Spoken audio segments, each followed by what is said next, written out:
Olá, muito bom dia para você. Evangelizar Informa desta terça-feira, dia 21 de setembro de 2021. Está no ar. A você de casa que nos acompanha de todo o Brasil, seja muito bem-vinda, seja muito bem-vindo. Eu sou Odilon Araújo e nas próximas semanas vou estar aqui durante as férias do nosso querido e competentíssimo jornalista Ricardo Vilches, que a este momento deve estar no 12º, 13º sono. Ele não vai acompanhar a gente hoje. Primeiro dia de férias merecidíssimos, vai passar o dia de chinelinho, sim, tem que descansar porque o homem trabalha. Eu quero destacar que hoje é 21 de setembro, o dia da árvore, a gente tem um destaque aí.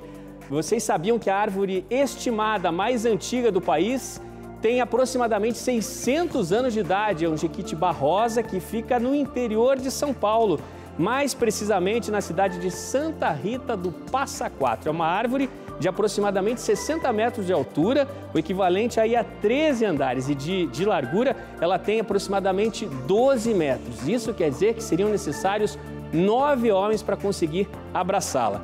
O nosso programa também tem uma notícia muito legal que trata sobre o número de doadores de medula óssea no Brasil. Atingimos a marca no país de 5 milhões de doadores. Uma notícia que a gente traz destaques logo mais para vocês. Eu também quero destacar que o Evangelizar Informa, fala para mais de 1.300 cidades de todo o Brasil via satélite. E você também acompanha a TV pelo aplicativo da obra Evangelizar.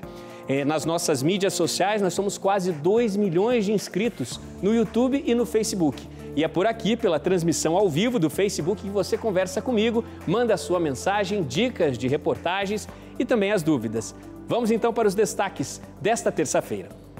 Governo federal zera imposto de medicamento para o tratamento do câncer. Com o avanço da vacinação no país, setor de eventos busca alternativas para retornar às atividades. A Abrap defende a retomada imediata dos eventos com a justificativa de que há uma grande parcela da sociedade imunizada, o que permite que as atividades aconteçam. Acidentes em rodovias federais voltam a registrar aumento depois de 9 anos de queda. Foram quase 37 mil ocorrências entre janeiro e julho deste ano. A importância da doação de medula óssea. O Ministério da Saúde reduz a idade limite. E um passeio em família diferente. Uma onça pintada é flagrada dando um rolê com os filhotes no Paraná. O que muda no futebol com a nova lei do mandante? Tudo isso você acompanha agora aqui com a gente. O Evangelizar Informa desta terça-feira está no ar. Gente, a gente já começa falando sobre previsão do tempo. Vamos ver como fica o tempo no Brasil nesta terça-feira. Será que vem a tão esperada chuva para amenizar os efeitos da estiagem? As informações são da agência Clima Tempo. Confira.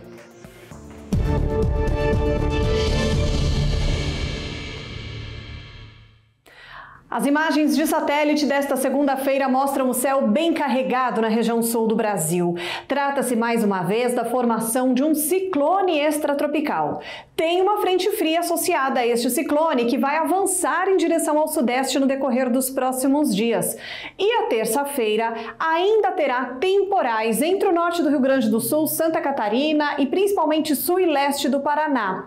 E a partir do período da tarde, o céu deve ficar bem carregado também no leste de São Paulo, incluindo a capital e todo o litoral, e podem já ocorrer algumas pancadas no sul do Rio de Janeiro e sul de Minas. Também tem previsão para pancadas de chuva ao longo da costa do Nordeste e em grande parte da região norte, a não ser boa parte do Tocantins e sudeste do Pará, onde o tempo segue seco, assim como grande parte do centro-oeste, interior do sudeste e do nordeste também. A temperatura consegue subir com muita facilidade na maior parte do Brasil, mas não vai passar dos 20 graus em Porto Alegre. No Rio de Janeiro, a máxima ainda deve chegar aos 35 graus e Cuiabá terá a máxima de 42 graus. Muito calor, hein? O inverno vai chegando ao fim, com dias de muito calor por todo o Brasil. Uma curiosidade, ontem, penúltimo dia do inverno, a cidade de Curitiba, a capital mais fria do país, registrou 30,7 graus. Foi o segundo dia mais quente no ano em Curitiba. Em São Paulo, na capital paulista, foram 35 graus registrados ontem, segunda-feira. Em Cuiabá, 42 graus. Em pleno inverno, isso acontecendo na despedida, na portinha de despedida aí do nosso inverno. Nós temos falado diariamente no Evangelizar Informa sobre a crise hídrica que afeta o país. Amanhã começa a primavera, Mas será que nessa nova estação, os meteorologistas estão prevendo maiores volumes de chuva? A Cláudia Vicentim conta pra gente. Eu comentei aqui na semana passada da situação crítica nos reservatórios das usinas hidrelétricas que abastecem de energia especialmente as regiões sudeste e centro-oeste do país, uma seca histórica. Mas segundo algumas empresas de meteorologia como a Climatempo, a nova estação, primavera, que começa depois de amanhã, quarta-feira, não vai mudar muito o clima. Ou seja, o volume de chuvas não vai ser suficiente para elevar de forma significativa o nível de água nesses reservatórios. A primavera geralmente é mais chuvosa em boa parte do país, um pouquinho mais seca no norte e nordeste. Mas este ano, com o fenômeno chamado Laninha, deve chover um pouquinho mais na região norte. Na prática, o que esperar dessa alteração? As regiões sudeste e centro-oeste não devem sofrer aquela onda de calor intenso que ocorreu no ano passado. Mas essa chuvinha a mais no norte, infelizmente, não vai conter a crise hídrica que se agrava a cada dia em todo o país. Há uma expectativa grande, né? E a esperança de todos é que muito mais chuva venha em todo o país. Precisamos disso. Olha só, após quase uma década de queda, o número de acidentes em rodovias federais voltou a subir. A Andressa Carvalho tem os detalhes. Bom dia, Andressa. Bom dia, Odilon. Bom dia para você que nos acompanha. Estamos na Semana Nacional do Trânsito. Infelizmente, não trago boas notícias. Após 9 anos de queda, acidentes em rodovias federais têm a primeira alta nos primeiros 7 meses de 2021. Foram quase 37 mil ocorrências entre janeiro e julho deste ano. No mesmo período do ano passado, houve 34.200 registros. Apesar desse aumento, o registro é o segundo menor desde 2007, início da série histórica disponibilizada pelo governo federal. O maior número registrado ocorreu em 2012, quando houve quase 108 mil acidentes em rodovias federais no mesmo período avaliado. Esses dados são da Polícia Rodoviária Federal, a PRF. Os números não incluem acidentes fora das rodovias federais. Mesmo assim, são considerados por especialistas os mais completos do país. Então, gente, vamos aproveitar a Semana Nacional de Trânsito, que tem como tema este ano, no trânsito, sua responsabilidade salva a vida, e nos conscientizar da importância do cuidado com você e com o outro. E hoje eu fico por aqui. É com você, Odilon. Muito obrigado, Andressa. Tá dado o recado aí, tão importante, né? A conscientização de cada um no momento em que está no trânsito. Depende da conscientização de cada um de nós, sim, reduzir os números preocupantes aí de acidentes por todo o país. Agora eu vou trazer notícias sobre vacina. Eu vou chamar aqui no telão a Vanessa Brolo, que tem notícias sobre a vacinação com a Pfizer. É isso, né, Vanessa? Muito bom dia para você. Olha, uma alegria para mim estar aqui dividindo tela contigo, né? São tantos anos de jornada no jornalismo, agora estamos juntos aqui na tela. Exatamente, Odilon, tantos anos, né? Uma alegria para mim também, uma honra dividir essa tela com você. É um prazer conversar com você e com todos que acompanham o Evangelizar Informa pelo Brasil. Vamos lá. As empresas Pfizer e a BioNTech anunciaram essa semana que a vacina contra a Covid-19 que desenvolveram em parceria induz uma resposta imune robusta em crianças entre 5 e 11 anos de idade. Os laboratórios planejam pedir autorização para que a vacina seja aplicada nessa faixa etária às autoridades dos Estados Unidos, da Europa e de outros locais o mais rápido possível. As empresas dizem que a vacina gerou resposta imune nas crianças de 5 a 11 anos em ensaio clínico de fases 2 e 3. E os resultados se equivalem ao que observaram anteriormente entre pessoas de 16 a 25 anos. O perfil de segurança também foi, em geral, comparável ao da faixa etária mais elevada. Desde julho, casos pediátricos de Covid-19 aumentaram em cerca de 240% nos Estados Unidos. Segundo o presidente da Pfizer, Albert Bourla, os resultados dos testes podem agilizar a chegada da vacina até essa faixa etária. As empresas disseram esperar até o 4º trimestre deste ano os dados sobre como a vacina atua em crianças entre 2 e 5 anos e até em bebês de 6 meses a 2 anos de idade. E ainda falando sobre saúde, o governo federal zerou o imposto de importação para 5 produtos, entre eles um remédio para o tratamento de câncer. A medida foi aprovada pelo Comitê Executivo de Gestão da Câmara de Comércio Exterior do Ministério da Economia. O medicamento atezolizumab foi incluído na lista brasileira de exceções à tarifa externa comum, com redução de 2% para 0% na alíquota de importação. Trata-se de um anticorpo monoclonal indicado para o tratamento de câncer no caso de metástase. O presidente Jair Bolsonaro destacou a decisão do governo em publicação nas redes sociais. Daqui a pouco eu volto com mais notícias e agora eu volto com você no estúdio. Odilon. Valeu, Vanessa. A gente espera novas notícias aí logo mais. Olha só, gente, o pessoal já começou essa terça-feira mandando mensagens pra gente e eu quero trazer algumas, né? Lógico, o pessoal já tá sentindo falta do Ricardo Vilches. Olha só, tem uma pergunta aqui, o Ricardo está de férias, alguém já respondeu, né? Alguém perguntou aqui, cadê o Ricardo? Vamos lá, Josimar Almeida, pede oração para a família, né? Então a gente manda aí um grande abraço, Josimar Almeida. Zenilda Ferreira, bom dia a todos. Cadê o Ricardo? Aí ela recebeu a resposta já de outro telespectador que nos acompanha. A Sandra Aparecida já nos dá a saudação. Bom dia, Odilon, daqui de Barueri, São Paulo. Seja bem-vindo, que Deus abençoe o seu trabalho e de seus companheiros de trabalho. Muito obrigado, Sandra. A todos nós, né? Que Deus abençoe a todos nós. A Edna Mello manda bom dia, um bom dia para você também, Edna. Karina Freitas, bom dia, Odilon, seja muito bem-vindo. Muito obrigado, Karina, por esse carinho aí. Josefa Irene Martins, bom dia, bom trabalho, seja bem-vindo. Muito obrigado pelo carinho de todos vocês aí. Serão algumas semanas ao lado, na alegria da companhia de vocês, tá certo? Os Correios vão leiloar no fim do mês encomendas que acabaram não sendo entregues aos destinatários depois de várias tentativas e depois do prazo para reclamações. Entre esses produtos estão peças de roupas, equipamentos de informática, livros e até acessórios de veículos. Sabe quantos itens estão no leilão? Olha só.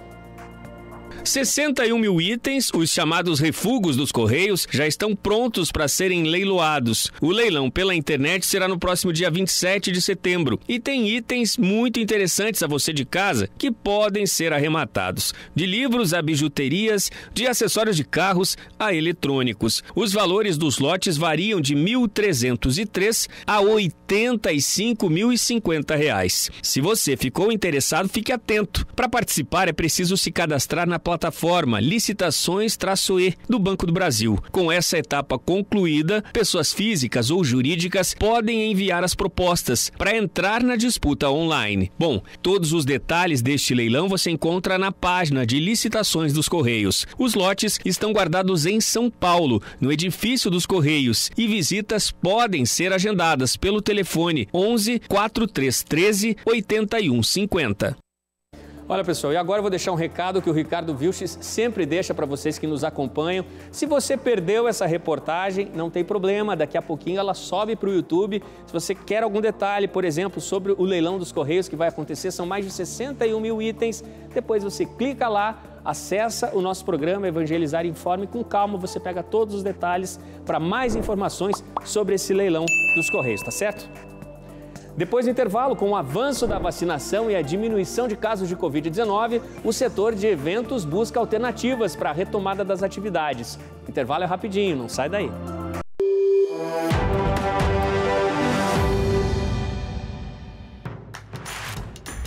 Não perca mais nenhum vídeo da TV Evangelizar. Inscreva-se agora.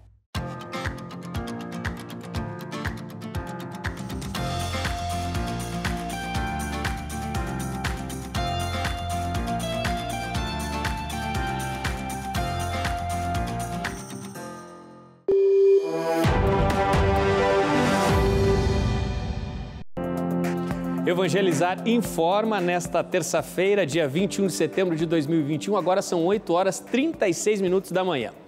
O presidente Jair Bolsonaro faz hoje em Nova York, nos Estados Unidos, o discurso de abertura da 76ª Assembleia Geral da ONU. Desde 1947, é do líder brasileiro a responsabilidade de abrir oficialmente a rodada de discursos dos chefes de Estado mundiais. Em Nova York, hoje, há expectativa também de que Jair Bolsonaro faça o anúncio de um projeto de doação de vacinas a países mais pobres da América Latina e do Caribe, como, por exemplo, o Paraguai e o Haiti. Com o avanço da vacinação e a queda do número de casos de Covid-19, o setor de eventos está em busca de alternativas para o retorno das atividades. A Patrícia Bervig nos conta um deles. Muito bom dia, Patrícia. Olá, bom dia, Odilon. Bom dia a todos. O setor de eventos foi um dos mais afetados pela pandemia. Mais de 450 mil empregos foram prejudicados. No entanto, com o retorno gradual das atividades, promotores de eventos estão em busca de alternativas e defendem o passaporte da vacina para acelerar essa retomada. A ABRAP, Associação Brasileira de Promotores de Eventos, quer que quem já completou o esquema de imunização possa frequentar shows e palestras mediante a apresentação do Certificado Nacional de Vacinação. Além disso, a ABRAP defende a retomada imediata dos eventos com a justificativa de que há uma grande parcela da sociedade imunizada, o que permite que as atividades aconteçam. Representantes do setor acreditam que essa é uma ferramenta operacional que facilita o controle dos vacinados, um importante aliado dos eventos e também muito útil para acelerar essa retomada. De qualquer forma, a associação vê isso com cautela e considera a medida paliativa, tendo em vista que ainda não há o controle total da pandemia. E a gente segue acompanhando e esperamos que aos poucos o setor retome com as atividades. Odilon. É isso mesmo, Patrícia. Muito obrigado pelas suas informações e a gente continua a falar de vacina, né? Você já tomou a vacina contra a Covid-19? Já tomou as 2 doses? E o seu imunizante era Coronavac?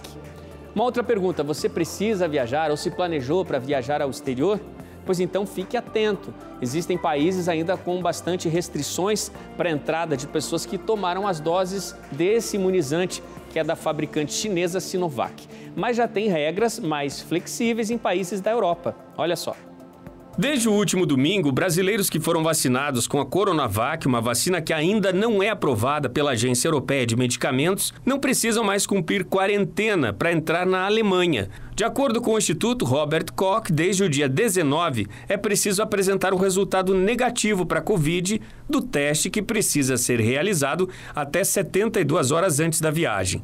Se o viajante já teve Covid, é preciso que apresente o comprovante de recuperação da doença. Para desembarcar na Espanha, há 2 condições para a entrada de viajantes no país: que tenham tomado alguma das vacinas na lista autorizada pela Agência Europeia de Medicamentos, o que não é o caso da Coronavac, ou que tenham tomado uma vacina de laboratórios que já passaram pelo processo de uso emergencial. Neste caso, o laboratório Sinovac, fabricante da Coronavac, está incluído. Portanto, nesta condição está autorizada também a entrada de brasileiros vacinados com a Coronavac na Espanha. Na Holanda, não há restrições para vacina. Em Portugal, também não há. É importante que o viajante apresente resultado negativo para a Covid no teste que precisa ser feito até 72 horas antes do embarque. O que deixou de ser exigido em Portugal foi a quarentena para brasileiros. Para a entrada no Reino Unido, no Canadá e nos Estados Unidos, não há um protocolo definido que permita a entrada de quem fez uso da Coronavac. Mas as vacinas aceitas são de outras fabricantes a estes países. Para entrar nos Estados Unidos hoje, não há restrição de vacina,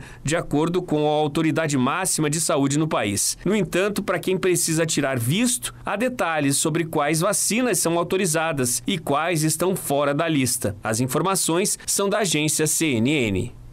E aí uma curiosidade, né, para a gente falar sobre como as regras ficaram mais flexíveis. Na Europa, por exemplo, havia restrição na Alemanha, na Holanda, na Espanha e Portugal. A gente está vendo que as coisas estão mudando, já são países que não exigem mais a quarentena dos brasileiros, né, também são mais flexíveis com relação à Coronavac. Agora, atenção, no Reino Unido, no Canadá, ainda está em estudos aí a liberação para quem tomou a Coronavac. Nos Estados Unidos, muitas pessoas que precisaram ir para lá precisavam fazer quarentena em outros países, como o México, por exemplo. Há uma expectativa que logo isso também mude e as regras fiquem mais flexíveis aí, principalmente para os brasileiros. Agora a gente tem recadinho aqui no Evangelizar Informa. Eu vou chamar a Jennifer, que traz os detalhes para a gente. Jennifer, bom dia para você. Bom dia, Odilon. Bom dia a todos. Hoje é o Dia da Árvore, um dia muito especial para a Floravita, porque é o nosso símbolo, o símbolo da vida. E falando em vida, como está a sua saúde hoje? Como está esses quilos a mais que a pandemia te trouxe? Como está a sua disposição para brincar com os seus filhos? Eu tenho a solução e você sabe disso. Pega o telefone e liga agora para o 0800 000 3474 e garanta o seu kit da ActiNutri. E agora, olha só, quero mostrar para vocês um antes e depois da Audrey. A Audrey tem 2 filhos e olha só o poder que o ActiNutri fez na vida dela. Ela perdeu 23 quilos, tá sem papada, cinturinha fina, sorriso de volta no rosto. E você também pode. Mas pegue o telefone e ligue agora para o 0800 000 3474. Hoje eu tenho uma promoção imperdível. Na compra do kit do ActiNutri, você ganha, olha só, tá combinando comigo, o afinador de cintura, para ficar com aquela cinturinha que a gente ama. Mas não perca tempo e ligue agora para o 0800 000 3474. Parcelamos em 10 vezes e entregamos na sua casa, sem frete. E olha só, são os últimos preços da tabela de 2019. Então tá muito fácil emagrecer. Jennifer, muito obrigado. Ouviram o recado da Jennifer, né? Ela deu todas as dicas aí nesse dia da árvore, promoções especiais, ela deixou o recado.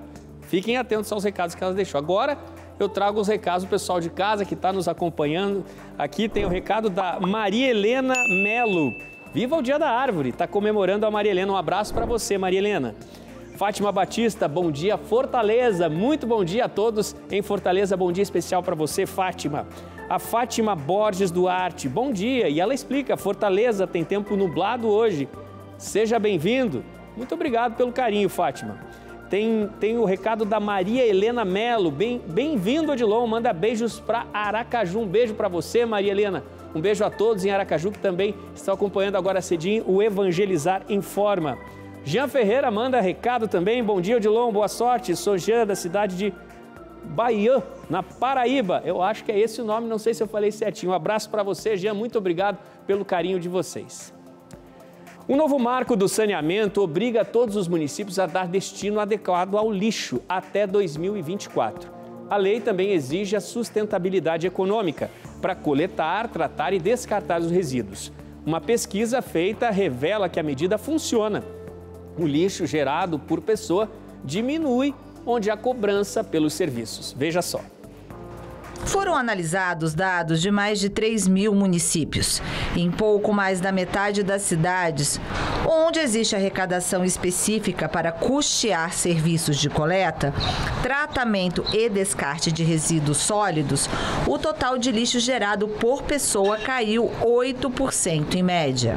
Em 12 anos, esse 8% significa um ano sem geração, não só no ponto de vista econômico, vamos dizer, da próprio manejo dos resíduos sólidos, mas também do ponto de vista ambiental e social, né? De acordo com o Sindicato das Empresas de Limpeza Urbana, o Celurb, a mudança de comportamento é parecida com a obtida quando existe cobrança extra em tarifas de energia. A diferença é que, em vez de gastar menos, o consumidor produz menos lixo ao ter mais consciência do custo que gera. Hoje, quando você não tem pagamento nenhum, a única compreensão que você tem do serviço é que ele é um serviço de coleta.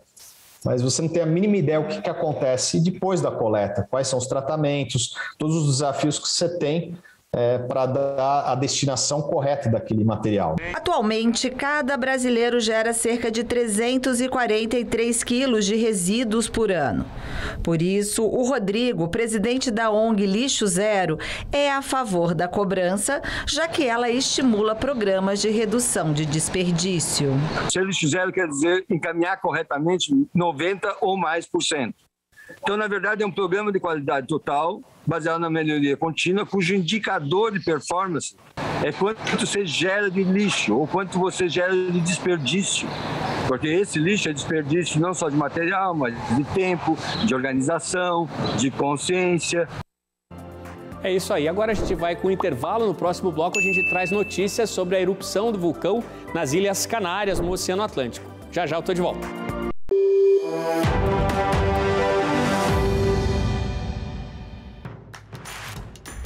Não perca mais nenhum vídeo da TV Evangelizar. Inscreva-se agora.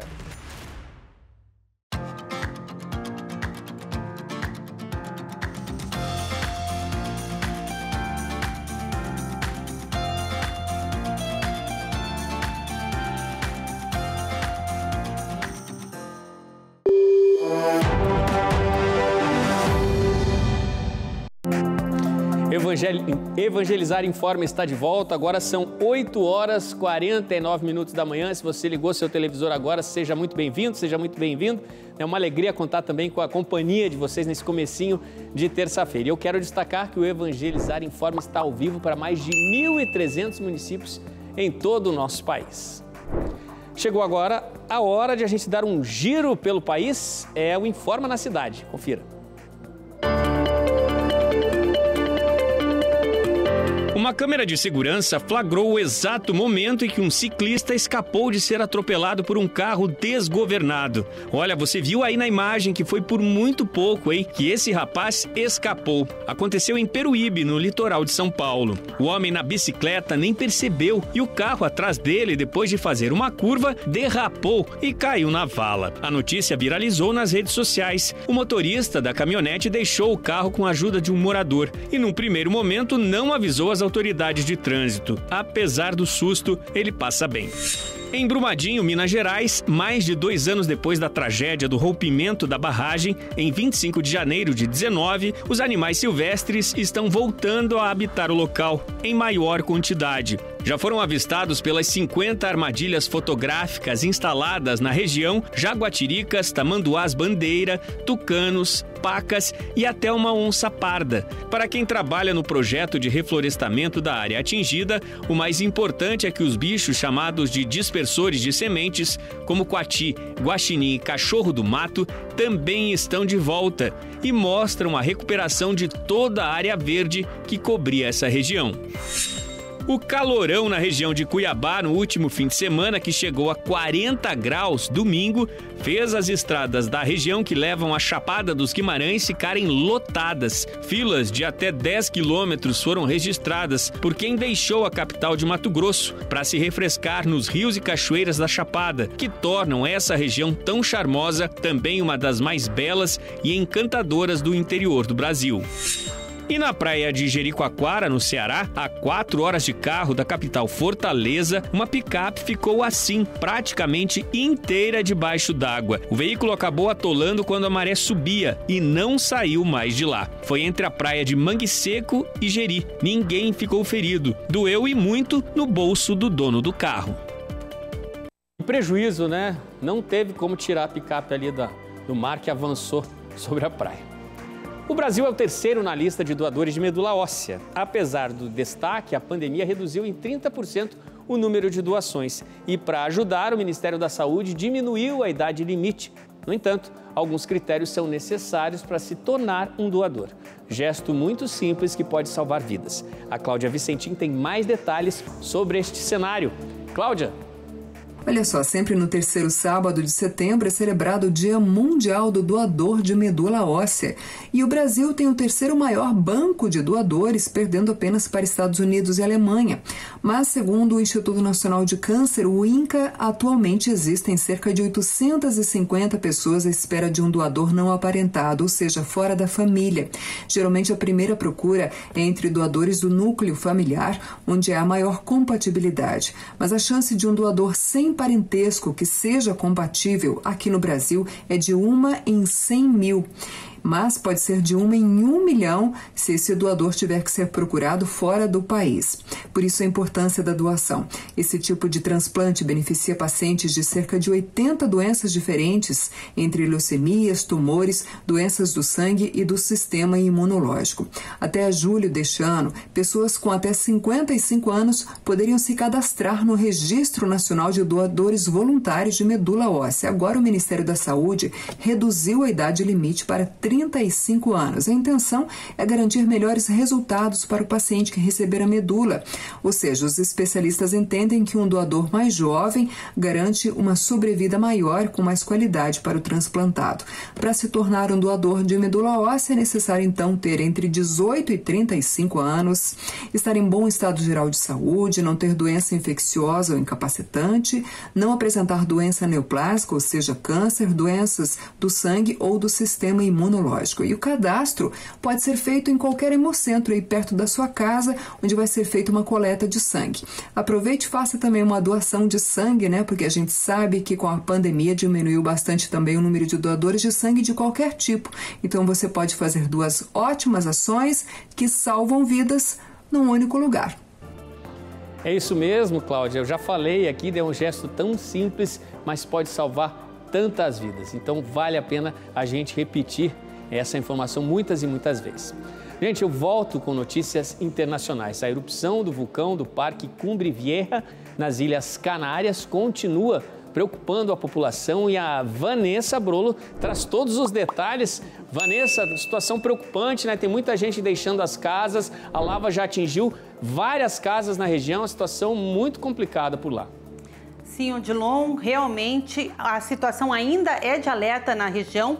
Como você já mencionou, a erupção do vulcão do Parque Cumbre Vieja, nas Ilhas Canárias, na Espanha, forçou a retirada de cerca de 5.000 pessoas, entre elas cerca de 500 turistas. A expectativa é que não seja necessário retirar mais gente e não há registro de nenhuma morte. O vulcão entrou em erupção no domingo e é a primeira em 50 anos. As imagens são impressionantes. A lava tomou casas e florestas. A rocha derretida fluiu em direção ao Oceano Atlântico. A navegação próxima à ilha está proibida. A expectativa é que a lava do vulcão chegue hoje ao mar, o que pode provocar pequenas explosões e a liberação de gases tóxicos. E ainda, um terremoto de 4,1 graus de magnitude abriu ontem à noite uma nova saída de lava no vulcão. Então a situação é de muito alerta na região, né?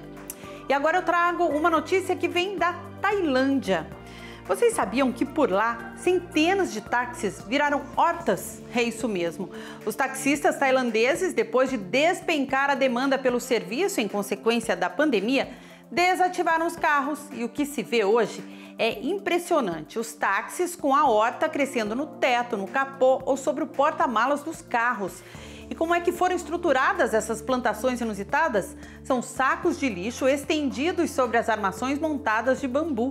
Taxistas de duas cooperativas montaram agora em setembro essa novidade. A iniciativa é, na verdade, um grito de socorro da categoria, que argumenta que não recebeu nenhuma ajuda do governo local. Essas hortas agora dão uma ajuda financeira a muitas famílias dos taxistas que ficaram sem os clientes. Isso é em Bangkok, a capital do país. Dos 3.000 táxis que circulavam por lá, 2.500 pararam. E muitos agora funcionam como horta. Tomate, pepino e vagem são algumas das culturas. Mais um exemplo de reinvenção por conta da pandemia, não é, Odilon? Voltamos com você no estúdio. Muito obrigado, Vanessa. Impressionantes essas imagens, né, desses táxis cor-de-rosa aí de Bangkok, na Tailândia. E quem imaginaria, né, esses taxistas, será que um dia eles imaginavam que estariam investindo numa horta nos próprios carros? Realmente uma necessidade, mais uma das que surgiu por conta da pandemia realmente. Exatamente, todo mundo tendo que se virar aí. E olha só, uma onça pintada com filhotes foi flagrada no Parque Nacional do Iguaçu. O repórter Murilo Cardoso tem os detalhes desse passeio, olha só. Ótimo dia para você que acompanha a TV Evangelizar, notícia boa e podemos dizer que até uma notícia bem fofa. A equipe Onças do Iguaçu divulgou nas suas redes sociais imagens de uma fêmea de onça pintada ao lado de seus 2 filhotinhos. Vamos acompanhar nas imagens. O vídeo foi feito pelas câmeras das armadilhas fotográficas instaladas no Parque Nacional do Iguaçu, em Foz do Iguaçu, aqui no Paraná. Os pesquisadores acreditam que eles tenham entre 7 e 8 meses de idade e são filhos da Cassira, que já foi registrada diversas vezes no parque. Cassira já tinha outros 2 filhotes em 2019. Onças pintadas podem ter de 1 a 4 filhotes por vez, sendo mais comum 1 ou 2. Depois do nascimento, eles ficam com a mãe por aproximadamente 2 anos, quando aprendem a se virar sozinhos. Não se sabe ainda o sexo dos 2 novos moradores do Parque Nacional do Iguaçu. E em breve será feita a votação para a escolha dos nomes. Bem bonitinho, né? Olha só, é bom demais a gente ver imagens como essa, né? Na natureza, a onça pintada e os filhotes, sinais aí de que a natureza está muito bem preservada, apesar da ação do homem. E eu vou trazer agora a notícia que é para quem gosta de futebol. Foi sancionada a lei que altera a regra de comercialização dos direitos de transmissão dos clubes. É a chamada Lei do Mandante. O Robertinho Tricolor nos traz os detalhes. Conta pra gente, Robertinho.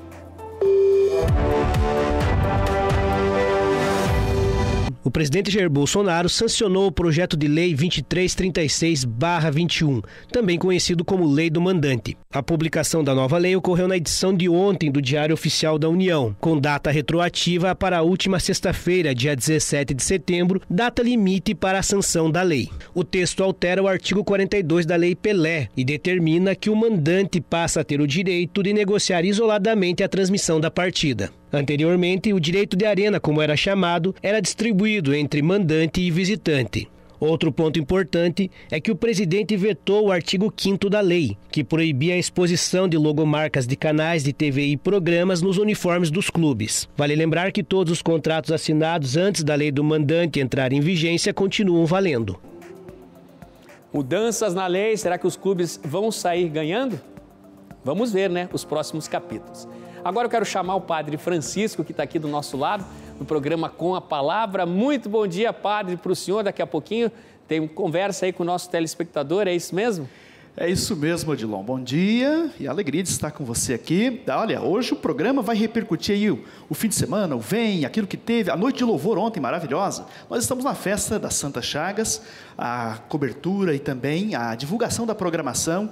Mês da Bíblia, mês da Palavra. Hoje é terça das Santas Chagas, é um dia especial para o nosso povo devoto das Santas Chagas na festa das Santas Chagas. O programa Com a Palavra está prontinho aí para ir ao ar daqui a pouco, ao vivo, aqui para todo o Brasil. E é isso aí, recado do Padre Francisco, Evangelizar em Forma acabou.